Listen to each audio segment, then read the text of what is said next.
Plutôt quelqu'un d'assez... pas très gentil en fait, avec personne.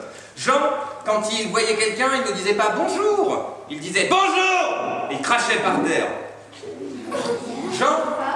Jean pensait souvent à l'argent. Il achetait des terrains, il travaillait, il faisait des récoltes, et puis il finissait par vendre les récoltes et gagner beaucoup d'argent. Il faisait ça tout le temps. C'était son seul but dans la vie. Et Jean, justement, venait d'acheter un terrain. Il y avait beaucoup de travail, beaucoup d'herbes à arracher, beaucoup de choses. Et quand il est arrivé pour travailler, justement, eh bien, il a vu, à l'endroit où il avait prévu de travailler, juste là, un lutin endormi. Il était tranquille, là, tout mignon. Et Jean s'est approché. Et puis, très doucement et très tendrement, il lui a donné un gros coup de pied dans le ventre. Alors, le lutin s'est réveillé, il a fait « Ah, mais qu'est-ce que tu fais? Mais pourquoi tu fais ça? Mais dégage d'ici, c'est mon champ !» Mais écoute, d'accord, où est-ce que tu veux qu'on aille? Enfin, nous, on habite ici. Avant d'être un champ, c'était une forêt. On a toujours habité là, nous, on danse, on rit, on s'amuse. Où est-ce que tu veux qu'on aille? Je m'en fiche! Attends, j'ai une idée.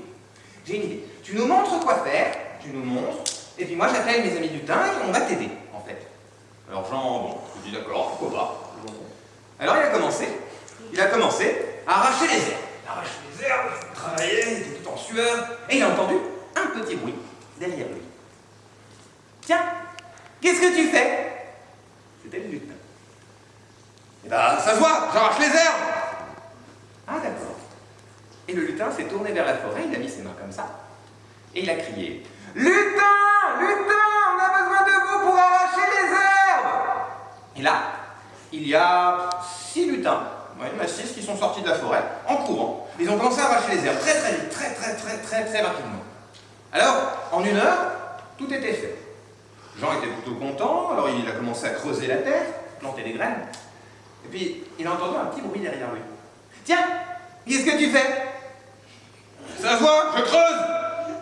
Ah, eh ben on va t'aider. Lutin, lutin, on a besoin de vous pour creuser la terre. Là, il y a 25 lutins qui sont sortis de la forêt. Tous en courant. Et puis ils ont commencé à creuser avec des toutes petites pioches de lutin. Ils ont creusé. Et en 30 minutes, à peu près, tout était fait. Le champ était creusé, il y avait des beaux sillons. Alors Jean a commencé à mettre des graines. Puis il a entendu un petit bruit derrière lui, évidemment. Tiens, qu'est-ce que tu fais?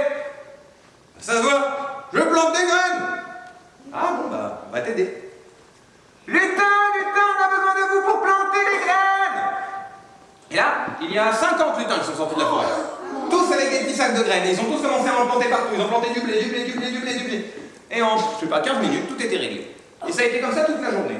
Après, pareil avec l'arrosoir, il y en a 150 qui sont sortis avec des petits arrosoirs de lutins. Enfin, et puis, à la fin de la journée, il est rentré chez lui, il est revenu le lendemain, et puis il a continué à travailler avec toujours plus de lutins pour l'aider.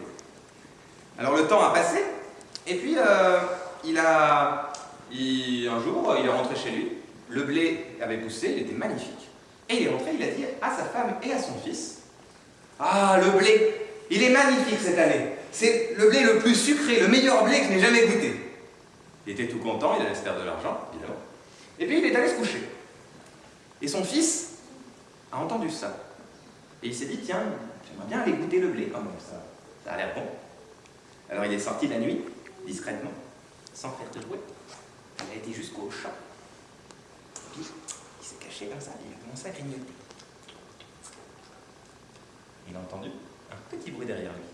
Tiens, qu'est-ce que tu fais? Ben je goûte le blé, pour voir s'il est bon. Ah, eh ben on va t'aider. Il s'est tourné vers la forêt. Lutin, lutin, on a besoin de vous pour goûter le blé. Là, on était à peu près 1200 lutins qui sont sortis de la forêt. Ouais, ils sont tous sortis en courant, ils ont tous commencé à goûter le blé. Et puis, évidemment, au bout de quelques minutes, il n'y avait plus rien du tout. Rien. Ils ont tout mangé. Alors, Jean est arrivé le matin pour récolter son blé. Et il a vu que tout était écrasé, qu'il n'y avait plus rien du tout. Il n'y avait plus rien à se mettre sous la dent. Alors Jean s'est énervé. Il était très fâché. Alors il a pris son fils sur les genoux, et il a pris un petit bâton, et il a commencé à lui mettre une fessée. À l'époque, c'était comme ça. Alors, il lui mettait sa fessée, il a entendu un petit bruit derrière lui. Tiens, qu'est-ce que tu fais? Ben, je veux pas mon fils pour le punir. Ah, eh ben on va t'aider. Lutin, lutin, on a besoin de vous pour battre l'enfant. Ah, il y a 2300 lutins qui sont sortis de la forêt avec des petits bouts de bâton, avec des petits bâtons comme ça, ils lui ont tous mis une fessée. Alors évidemment, le pauvre enfant n'a pas survécu. 2000 lutins qui mettent une fessée, ça fait très mal. Et j'ai du mal à compter, parce qu'ils sont très nombreux comme ça, c'est assez dur. Voilà, et évidemment, le pauvre enfant n'a pas survécu. Eh oui, malheureusement.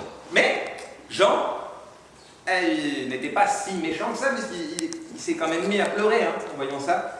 Alors il a pleuré, puis il a entendu un petit bruit derrière lui. Tiens, qu'est-ce que tu fais? Je pleure la mort de mon fils. Ah, et ben on va t'aider. Lutin, on a besoin de vous pour pleurer l'enfant.